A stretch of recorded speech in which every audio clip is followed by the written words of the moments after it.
the plain truth about the attack on the 23rd on the 5 villages that were attacked on Saturday night. We make calls. Even the STF commander was fully informed. He did not send his men there. What he told us was his men are already there. When I went there, I saw about 4 civil defense, 4 mopols. There was no any military man on ground of the truth. And all of these 8 people are of the same religion. They are all Christians. And if you see the way they suffered, my brother, you will pity for them. In every attack, I get information 2-3 weeks before it happens. And immediately I get that, I try to alert the security personnel. To a point in time, I was blamed that I'm the one fueling the crisis or the attack.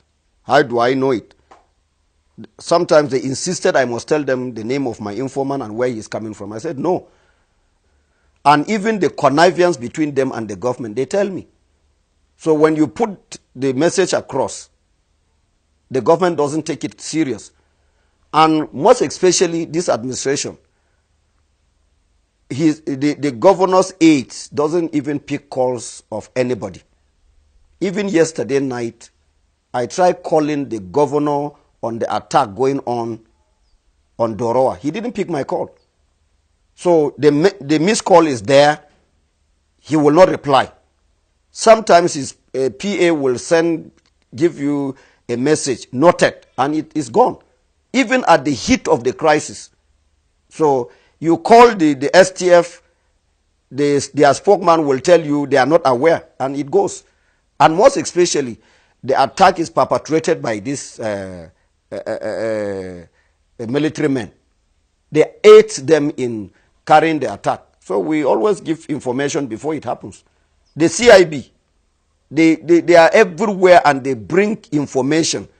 But the most painful thing is that the people they are giving them this information are part of the attackers. And they will not even want the police commissioner to know about it. Neither. They will send it further for further investigation. They don't allow it to go. So they must remove those that are on those decks so that information will flow. So when we were on our way to go and recover these corpses, the corpses and the injured, the same STF commander, with the advice of Brigadier General M.A. Bello, told him that we should not pass through. And he was the one that called the defense headquarters, and the CDS told the STF commander, Major General Anthony, that he should not allow anybody to go and carry any corpse. He did. He delayed us for 2.5 hours. The police that was given to us to assist us with about 13 operational vehicles, that's Hilux, he couldn't allow us to pass. It's security versus security.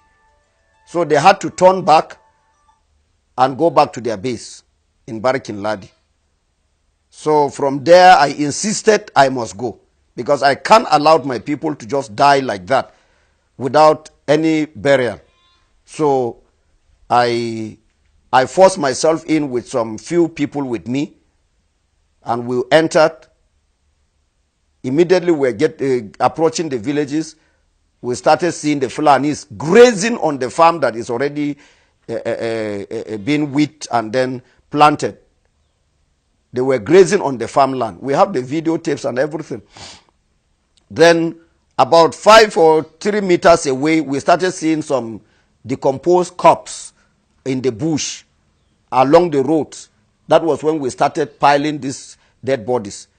And finally, in Ngar village, we recovered about 78 dead bodies, apart from the missing one. Our Reverend Vincent Bukar, was recovered on the 25th of June 2018. And then in Ganarop, we recovered 33 dead bodies. In Ruku, we recovered 38 dead bodies. Gindi Akwati, we recovered 40 dead bodies. In Barikin Ladi, we recovered 2 dead bodies. In Kaikai, we recovered 9 dead bodies. In Shonong, Iriam local government, we recovered 9 dead bodies. And in Nyer, we recovered 86 dead bodies. And all these villages, we have the names of those that were killed, even children of 2 months, 4 months, and 1 year were macheted. What kind of a human being is that? So some of them were supposed to survive because they didn't give them any helping hand to take them to any hospital or any clinic around. They died. That is from the information I got from the Hausa Fulani community there. So for that, the military, the STF completely, they did not give any helping hand to anybody. I'm saying this, I can defend this in any court of law. Well, the state governor, his lapses. So he doesn't care about what is happening to us. He is always in Abuja.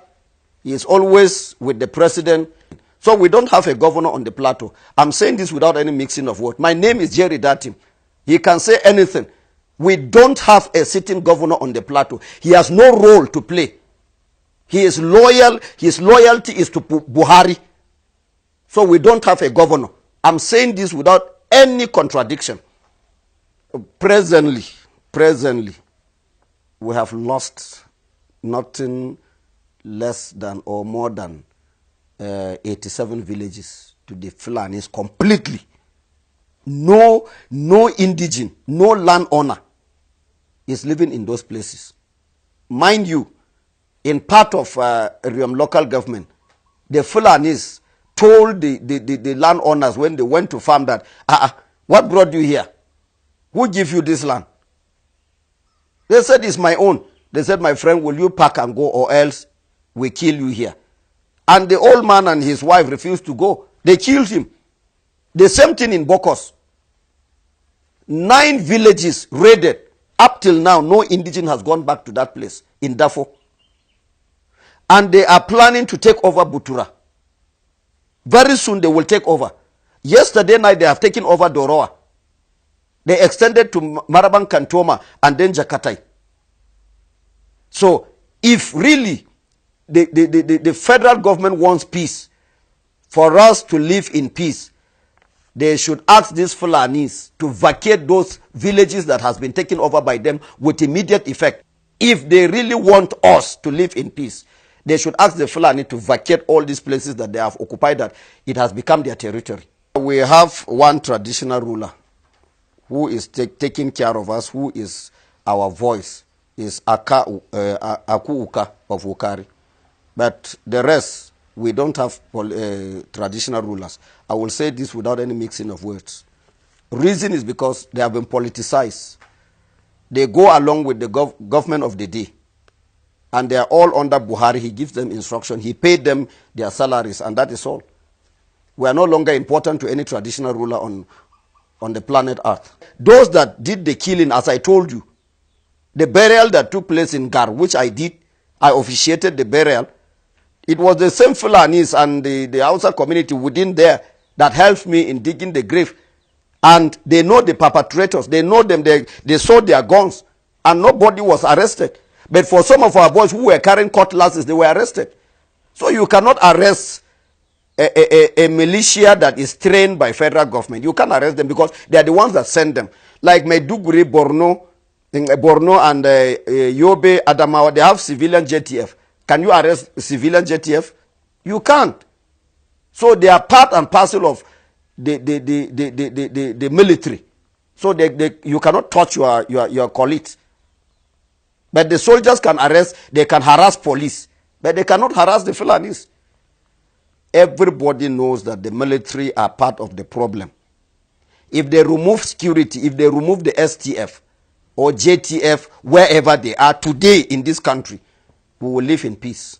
Some of the security agencies, they were the ones that reliably informed us because they loaded these things in their presence. And these uniforms are already in Plateau. And they are with the Fulanis. I will tell you that Brigadier General Bello was the one that went to distribute this uniform.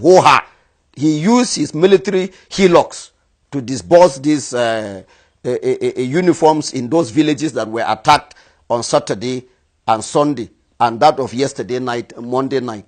So General Bello is fully aware. If he can be arrested and then questioned, he will tell them where he kept the uniform and how he distributed them. Whenever they come, any commander that come here, he is coming to make his billions and go away. The Fulanis are giving them cows. I remember what do you call it? My contact with TC Ude, General TC Ude.